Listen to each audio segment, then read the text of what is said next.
Hi ನಮಸ್ಕಾರ ಎಲ್ರಿಗೂ welcome to Bharati core Kannada vlogs. So ಇದು ಏಪ್ರಿಲ್ 11ನೇ ತಾರೀಕಿನ ವ್ಲಾಗು. ಬೆಳಗ್ಗೆ 7:30ಗೆಲ್ಲ ನಾನು ಎದ್ಬಿಟ್ಟು ನನಗೋಸ್ಕರ ಟೀ ಮಾಡಿಕೊಂಡು ಕುಡಿತಾ ಇದ್ದೆ. ನನ್ನ ಚಿಕ್ಕ ಮಗನೂ ನನ್ನ ಜೊತೆನೇ ಎದ್ಬಿಟ್ಟ. ಇವತ್ತು ಮಕ್ಕಳಿಗಿಬ್ಬರಿಗೂ ಸ್ಕೂಲ್ಗೆ ರಜಾ ಕೊಟ್ಟಿದ್ದಾರೆ. ವಿಶೇಷ ಏನಂದರೆ ಇವತ್ತು ಈದ್ ಹಬ್ಬ ಇದೆ. ಇವತ್ತಿನ ಬ್ರೇಕ್ಫಾಸ್ಟಲ್ಲಿ ನಾನು ಏನು ಮಾಡ್ತಾ ಇದ್ದೀನಿ? ಇಡ್ಲಿ ಸಾಂಬಾರ್ ಬೇಕಾ ಇಲ್ಲ ಚಟ್ನಿ ಬೇಕಾ? ಚಟ್ನಿ ಬೇಕಾ ಸಾಂಬಾರ್ ಬೇಕಾ? ಇನ್ನೊಂದ್ಸಲ ಕೇಳ್ತಾ ಇದೆ. ಸಾಂಬಾರ್ ಎರಡೂ ಬೇಡವಾ? हाँ दोनों बनाओ, सांभर और chutney. No only sambar you want. Okay, ಇವತ್ತಿನ ಬ್ರೇಕ್ಫಾಸ್ಟಲ್ಲಿ ಇಡ್ಲಿ ಮಾಡೋದಕ್ಕೆ ನಿನ್ನೆ ಬ್ಯಾಟರ್ನ ರೆಡಿ ಮಾಡ್ಕೊಂಡಿದ್ದೆ. ತುಂಬ ದಿನ ಆಯಿತು ಇಡ್ಲಿ ತಿಂದ್ಬಿಟ್ಟು. ನೋಡಿ ಚೆನ್ನಾಗಿ ಫರ್ಮೆಂಟ್ ಆಗಿದೆ ಬ್ಯಾಟರು. ಏನು ಹೇಳು? ಮೈ ಮದರ್ ಇದರಿಂದ ನಾನು ನನ್ನ ದೊಡ್ಡ ಮಗನಿಗೆ ಹೊಡೆದ್ನಂತೆ, ಅದು ಹೇಳ್ತಾ ಇದ್ದಾನೆ. ಕೋಪ ಬಂದರೆ ಇವನಿಗೂ ಹೊಡಿತೀನಿ. ನಿನಗೂ ಹೊಡಿತೀನಿ ತಾನೇ, ಆಪ್ಕೋ ಭಿ ಮಾರ್ತೀವಿ ನಮೇ.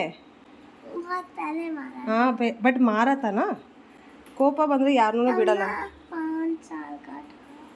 ಜಬ್ ಇವನು 5 ವರ್ಷ ಇದ್ನಂತೆ, ಇವನಿಗೆ ಜ್ಞಾಪಕನೂ ಇದೆ ನೋಡಿ. ಯಾರನ್ನೂ ಬಿಡಲ್ಲ ನಾನು, ಇವ್ರ ಅಪ್ಪನೂ ಬಿಡಲ್ಲ. ಕೋಪ ಬಂದರೆ ಎಲ್ಲರನ್ನೂ ಹೊಡಿತಾ ಇರ್ತೀನಿ. ಈ ಬ್ಯಾಟರಲ್ಲಿ ತುಂಬ ಚೆನ್ನಾಗಿ ಇಡ್ಲೀಸ್ ಬರುತ್ತೆ. Spongy idlis, favourite idlis. ಚಲೋ ಮುಚ್ಚಿಬಿಡು. ನನ್ನ ಮಗನಿಗೆ ಸಾಂಬಾರು ಬೇಕಂತ ಹೇಳಿದ್ನಲ್ಲ, ಅದಕ್ಕೆ ಸಿಂಪಲಾಗಿ ಸಾಂಬಾರು ಮಾಡ್ತಾಯಿದ್ದೀನಿ. ಸಾಂಬಾರು ಮಾಡೋದಕ್ಕೆ ಆ್ಯಕ್ಚುಲಿ ನನ್ನ ಹತ್ರ ತರಕಾರಿಗಳೇನೂ ಇಲ್ಲ, ಸಿಂಪಲಾಗಿ ಮಾಡ್ತಾಯಿದ್ದೀನಿ. ಬೇಳೆನ ತೊಳೆದಿಟ್ಬಿಟ್ಟು ಅದರಲ್ಲೇ ಸ್ವಲ್ಪ ಅರಿಶಿನ, ಉಪ್ಪು, ಖಾರ, ಹಸಿಮೆಣ್ಸಿನ್ಕಾಯಿ 2 ಹಾಕಿದ್ದೀನಿ. ಮತ್ತು 3 ಚಿಕ್ಕದು ಟೊಮೆಟೊಸ್ ಕಟ್ ಮಾಡಿ ಹಾಕಿದ್ದೀನಿ. 1 ಈರುಳ್ಳಿ ಮೀಡಿಯಮ್ದು ಕಟ್ ಮಾಡಿ ಹಾಕಿದ್ದೀನಿ. ಸ್ವಲ್ಪ ಕರಿಬೇವು ಕೂಡ ಹಾಕಿದ್ದೀನಿ. ಮತ್ತು ಅದರ ಜೊತೆಗೆ 2 ಬೆಳ್ಳುಳ್ಳಿ ಕ್ಲೌಸೂ ಹಾಕಿದ್ದೀನಿ. ಇವಾಗ ಮುಚ್ಚಿಬಿಟ್ಟು ಬೇಗ ಸಾಂಬಾರು ಮಾಡೋಣ, ಮತ್ತು ಸ್ವಲ್ಪ ಚಟ್ನಿನೂ ಮಾಡೋಣ.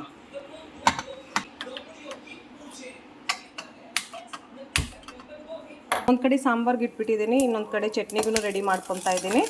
ಇಡ್ಲಿ ಜೊತೆ ಕಾಂಬಿನೇಷನ್ನು ಕಡಲೆಕಾಯಿ ಚಟ್ನಿ ಚೆನ್ನಾಗಿರುತ್ತೆ, ಅದಕ್ಕೆ ಅಂತಲೇ ಸಿಂಪಲ್ಲಾಗಿ ಈ ಥರ ಮಾಡ್ತಾಯಿದ್ದೀನಿ. ಕಡಲೆಕಾಯಿ, ಮೆಣಸಿನ್ಕಾಯಿ ಮತ್ತು ಬೆಳ್ಳುಳ್ಳಿ ಈ 3 ಹಾಕಿ ಸ್ವಲ್ಪ ಫ್ರೈ ಮಾಡ್ಕೊತಾ ಇದ್ದೀನಿ. ಮತ್ತು ಇದರಲ್ಲಿ ಸ್ವಲ್ಪ ಕೊತ್ತಂಬರಿ ಸೊಪ್ಪು ಹಾಕ್ತೀನಿ ಗ್ರೈಂಡ್ ಮಾಡ್ಕೊಳ್ಳೋವಾಗ. ಮತ್ತು ಇವು ನೋಡಿ ಎಷ್ಟು ಚೆನ್ನಾಗಿ ಆರಾಮಾಗಿ ಕುತ್ಕೊಂಡು ಅಲ್ಲ ಮಲ್ಕೊಂಡು ಅಲ್ಲ, ಸ್ವಲ್ಪ ಕುತ್ಕೊಂಡು ಸ್ವಲ್ಪ ಮಲ್ಕೊಂಡು ಶಾರ್ಟ್ಸ್ ವೀಡಿಯೋಸ್ ನೋಡ್ತಾ ಇದ್ದಾನೆ. ಏನು ಸಿಗುತ್ತೆ ನಿನಗೆ ಈ ಶಾರ್ಟ್ ವೀಡಿಯೋಸ್ ನೋಡಿದ್ರೆ? ಅಚ್ಚ ಲಗ್ತಾ ನಿಂಗೆ ಅಚ್ಚ ಲಗ್ತಾ ಅಂತೆ ಇದನ್ನು ನೋಡಿದ್ರೆ. ಏನಾದರೂ ಕಲ್ತ್ಕೊತೀಯ ಇದರಲ್ಲಿ? ಏನಾದರೂ ಕಲ್ತ್ಕೊತಾ ಇದೆಯಾ ನೀನು ಇದರಲ್ಲಿ? ಸುಮ್ಮನೆ ಟೈಮ್ ಪಾಸ್ ಮಾಡ್ತಾ ಇದೆಯಾ? Time pass? You are not learning anything from it? हाँ, आप कुछ सीख रही हो? What are you learning? Okay, mute करके बोलो. ಇತ್ತೀಚೆಗೆ ನಾನು ನೋಡ್ದಂಗೆ ಇಡ್ಲಿ ದೋಸೆ ತಿನ್ನಬೇಕಂದ್ರೆ ಸಾಕು, ಇನ್ಸ್ಟೆಂಟ್ ರೆಸಿಪೀಸ್ ಅಂತೂ ತುಂಬ ಇವೆ. ಅದಲ್ದಿರ ಅಂಗಡಿಗೆ ಹೋಗ್ಬಿಟ್ರೆ ಸಾಕು, ಇಡ್ಲಿ ದೋಸೆ ಬ್ಯಾಟರ್ ಸಿಕ್ಬಿಡುತ್ತೆ. ಅದನ್ನು ತಗೊಂಡ್ಬಂದ್ಬಿಟ್ಟು ಈಸಿಯಾಗಿ ಮಾಡ್ಕೊಂಡು ತಿನ್ಬಿಡ್ಬೋದು. ಬಟ್ ನನಗನ್ಸುತ್ತೆ ಅದರಲ್ಲಿ ಅಷ್ಟು ಹೆಲ್ತ್ ಬೆನಿಫಿಟ್ಸ್ ಇರಲ್ಲ ಅಂತ ಹೇಳ್ಬಿಟ್ಟು. ಈಗ ನಾನು ವಾಸವಾಗಿರೋದು ನಾರ್ತ್ ಇಂಡಿಯಾದಲ್ಲಿ. ಇಲ್ಲಿ ಇಡ್ಲಿ ದೋಸೆ ಅಂದರೆ ಸಾಕು, ತುಂಬ ಹೆಲ್ದಿ ಫುಡ್ಡು, ಅದೂ ಸೌತ್ ಇಂಡಿಯನ್ಸ್ದು ಹೆಲ್ದಿ ಫುಡ್ಡು ಅಂತ ಹೇಳ್ತಾರೆ. ಅದನ್ನು ಕೇಳೋದಕ್ಕೆ ಒಂಥರ ಖುಷಿ ಅನಿಸುತ್ತೆ.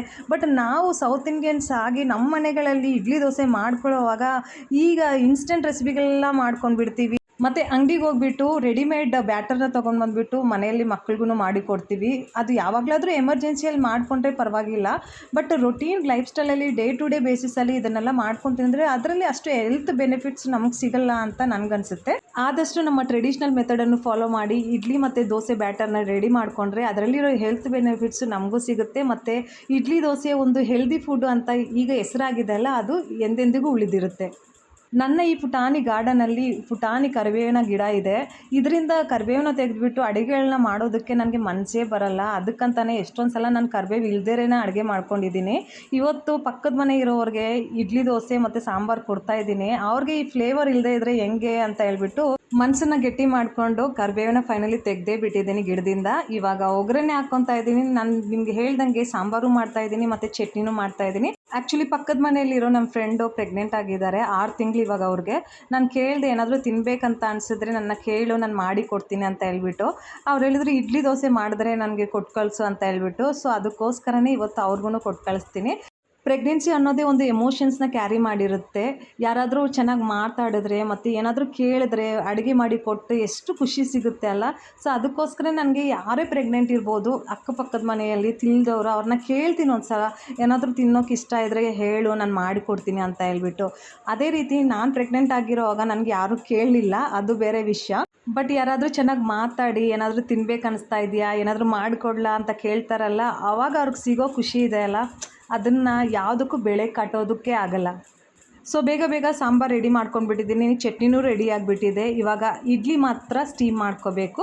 ಇವಾಗ ನಮ್ಮ ಯಜಮಾನ್ರದ್ದು ಕಾಲ್ ಬಂದಿತ್ತು. ಅವ್ರು ಕೇಳಿದ್ರು ಏನು ಮಾಡ್ತಾಯಿದ್ದೀಯ ಅಂತ ಹೇಳ್ಬಿಟ್ಟು, ಈ ಥರ ನಾನು ಇಡ್ಲಿ ಸಾಂಬಾರು ಮಾಡ್ತಾಯಿದ್ದೀನಿ ಅಂತ ಹೇಳಿದ್ರೆ, ನಾನು ಇಲ್ಲದೇ ಇರೋವಾಗೆ ನೀನು ಮಾಡ್ತಾಯಿದ್ದೀಯ ನೋಡು, ನನಗೂ ತಿನ್ಬೇಕು ಅನಿಸ್ತಾ ಇದೆ ಅಂತ ಹೇಳಿದ್ರು. ನಿನಗೆ ತಿನ್ನಬೇಕಂದ್ರೆ ಯಾವಾಗಲಾದ್ರೂ ಮಾಡಿಕೊಡ್ತೀನಿ, ನೀನು ಬಾ ಅಂತ ಹೇಳಿದ್ರೆ, ಅವರು ಇವಾಗ ಇನ್ನೂ 2 ದಿವಸ ಬರೋಕ್ಕಾಗಲ್ಲ ಅಂತ ಹೇಳಿದ್ದಾರೆ. ಅವರು 9ನೇ ತಾರೀಕಿಗೆ ಯುಗಾದಿ ದಿನದ ದಿವಸನೇ ಹೋಗಿದ್ದು ಕೆಲಸದ ಮೇಲೆ. ಇವತ್ತು 11ನೇ ತಾರೀಕು ಆಗ್ತಾಯಿದೆ, ಇನ್ನೂ 2 ದಿನ ಆಚೆನೇ ಇರೋದು.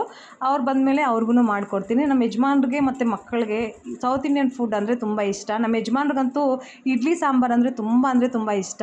ಇದನ್ನು ಅವರು ತುಂಬ ಹೆಲ್ದಿ ಫುಡ್ಡು ಅಂತ ಕನ್ಸಿಡರ್ ಮಾಡ್ತಾರೆ ಮತ್ತು ಹೊಟ್ಟೆ ತುಂಬಾನು ತಿಂತಾರೆ. ಸೊ ಪಕ್ಕದ ಮನೆಯವ್ರಿಗೆ ಕೊಡೋದಕ್ಕೆ ಪ್ಲೇಟ್ನ ರೆಡಿ ಮಾಡ್ಕೊಂಡ್ಬಿಟ್ಟಿದ್ದೀನಿ. ನನ್ನ ದೊಡ್ಡ ಮಗ ಹೋಗ್ಬಿಟ್ಟು ಫಸ್ಟ್ ಅವ್ರಿಗೆ ಕೊಟ್ಬಿಟ್ಟು ಬರ್ತಾರೆ, ಆಮೇಲೆ ನಾವು ಕೂತ್ಕೊಂಡು ತಿಂತೀವಿ, ಎಂಜಾಯ್ ಮಾಡ್ತೀವಿ. ನನ್ನ ದೊಡ್ಡ ಮಗನ ಜೊತೆ ಚಿಕ್ಕ ಮಗನೂ ಹೋಗ್ತಾ ಇದ್ದಾನೆ ಗೇಟನ್ನು ಓಪನ್ ಮಾಡೋದಕ್ಕೆ. ಇಡ್ಲೀಸ್ ಮಾತ್ರ ತುಂಬ ಸಖತ್ತಾಗಿ ಬಂದಿವೆ, soft yummy yummy idli sambar chutney. मेरे से ज़्यादा सॉफ्ट नहीं है। आपसे सॉफ्ट कोई भी नहीं है दुनिया में। खा के बताओ फ्रेंड्स को। म्यूट कर दो राजे थोड़ी देर के लिए।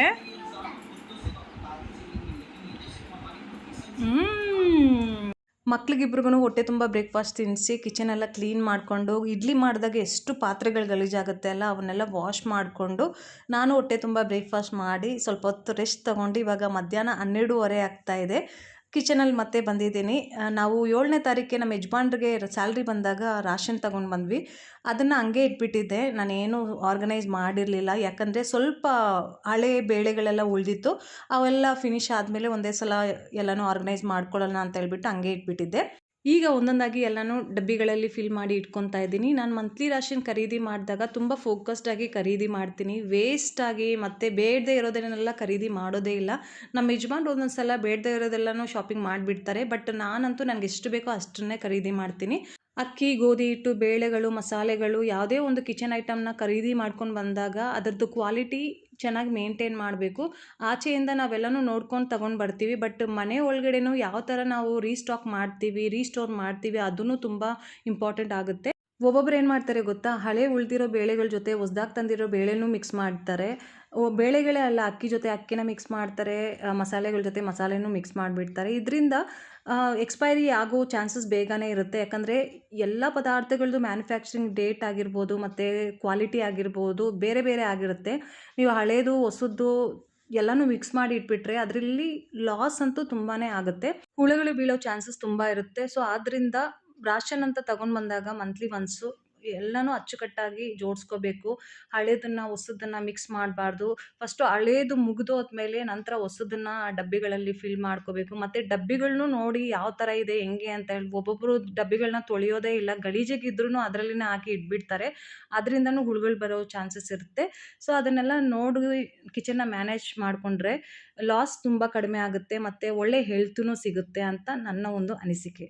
ಸೊ ಈ ವ್ಲಾಗಲ್ಲಿ ನಮ್ಮ ಸೌತ್ ಇಂಡಿಯನ್ ಫುಡ್ ಆದ ಇಡ್ಲಿ ದೋಸೆ ಬ್ಯಾಟರ್ ಬಗ್ಗೆ ಕೆಲವು ಮಾತುಗಳನ್ನ ನಿಮ್ಮ ಜೊತೆ ಶೇರ್ ಮಾಡ್ಕೊಂಡಿದ್ದೀನಿ. ನಮ್ಮ traditional food, famous food idli dosa ಬ್ಯಾಟರ್ನ ನಾವು ಮನೆಯಲ್ಲೇ ಆರ್ಗ್ಯಾನಿಕ್ ತರೀಕೆಯಿಂದ ಮಾಡಿಕೊಂಡ್ರೆ ಚೆನ್ನಾಗಿರುತ್ತೆ, ಅದರ ಹೆಲ್ತ್ ಬೆನಿಫಿಟ್ಸು ನಮಗೆ ಸಿಗುತ್ತೆ ಅಂತ ಹೇಳಿದೆ.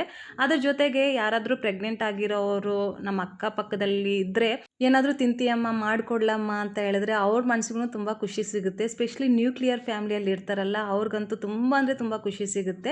ಅಕ್ಕಿ, ಬೇಳೆ ಮತ್ತು ಮಸಾಲೆಗಳನ್ನ ಯಾವ ರೀತಿ ಡಬ್ಬಿಗಳಲ್ಲಿ ಫಿಲ್ ಮಾಡಿ ಇಟ್ಕೋಬೇಕು, ಹಳೇದನ್ನು ಹೊಸದನ್ನು ಎರಡನ್ನೂ ಒಂದೇ ಡಬ್ಬಿಗಳಲ್ಲಿ ಹಾಕಿ ಇಟ್ಟರೆ ಏನಾಗುತ್ತೆ ಅದ್ರ ಬಗ್ಗೆನೂ ಹೇಳಿದ್ದೀನಿ.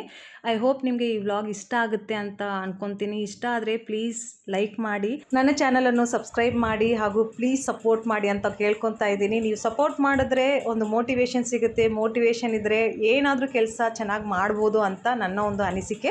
ಮತ್ತು ಈಗ ಇದೇ ವ್ಲಾಗಲ್ಲಿ ನೆಕ್ಸ್ಟ್ ಡೇ 12ನೇ ತಾರೀಕಿಂದು ಬೆಳಗಿನ ಜಾವದ ವ್ಲಾಗನ್ನು ಸ್ವಲ್ಪ ಮಟ್ಟಿಗೆ ಕ್ಯಾಪ್ಚರ್ ಮಾಡಿದ್ದೆ, ಅದನ್ನು ಸಹ ಇದರಲ್ಲೇ ಆ್ಯಡ್ ಮಾಡ್ತಾಯಿದ್ದೀನಿ. ಇವತ್ತು ಮಕ್ಕಳು ಸ್ಕೂಲ್ಗೆ ಹೋಗ್ತಾಯಿದ್ರು, ಅವ್ರಿಗೋಸ್ಕರ ಅಪ್ಪೆ ಮಾಡಿದ್ದೆ, ಅದ್ರ ಜೊತೆ ಕಾಂಬಿನೇಷನ್ ಆಗಿ ಚಟ್ನಿನೂ ಸಹ ಮಾಡಿದ್ದೆ. ಮತ್ತು ದೊಡ್ಡ ಮಗನಿಗೆ ಬನಾನಾ ಶೇಕ್ ಬೇಕು ಅಂತ ಹೇಳಿದ್ದ, ಅವ್ರಿಗೋಸ್ಕರ ಬನಾನಾ ಶೇಕೂ ಮಾಡಿದ್ದೆ. ಚಿಕ್ಕ ಮಗನಿಗೆ ಬನಾನಾ ಶೇಕ್ ಇಷ್ಟ ಆಗಲ್ಲ, ಅದಕ್ಕೆ ಅಪ್ಪೆ ತಿನ್ಕೊಂಡು ಫಸ್ಟೇ ಹೋಗ್ಬಿಟ್ಟಿದ್ದಾನೆ ಕೆಳಗೆ ಬಸ್ಗೆ ವೆಯ್ಟ್ ಮಾಡೋದಕ್ಕೆ. ಸೊ ಇವತ್ತಿನ ಈ ವ್ಲಾಗಲ್ಲೇ ಇಷ್ಟೇ. Thank you so much for watching. Have a great day.